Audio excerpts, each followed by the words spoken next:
This MCAT chemistry question comes up on every exam. Question 13. Which of the following valence electron configurations corresponds to an atom in an excited state? An atom that's in an excited state is one whose electrons, or one or more of its valence electrons, are occupying an orbital, okay, that is not its ground orbital. Okay, so in other words, it is not in the lowest possible energy orbital that it can be. That's an excited state, all right? So if we look at these electron configuration, 1s2 and 2s2, that's just filling all the lowest energy orbitals available. So that's wrong.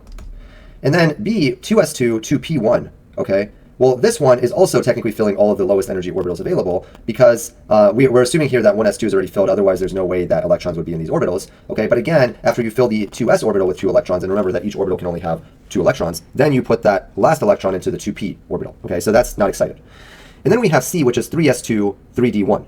Okay, well, this one, okay, actually is excited. Okay, and the reason is because after 3s2, right, you actually are going to put electrons into the 3p orbital, not the 3d orbital. The 3d orbital is actually higher energy than the 3p orbital. And it's actually also higher energy than the 4s orbital. Okay, you only start filling 3d orbitals after you fill the 4s orbital, right? And that's actually what makes D wrong because this is actually a normal filling pattern, all right? So C here is going to be the only one where that last electron is put into a higher energy orbital than it should be, right? So that's C.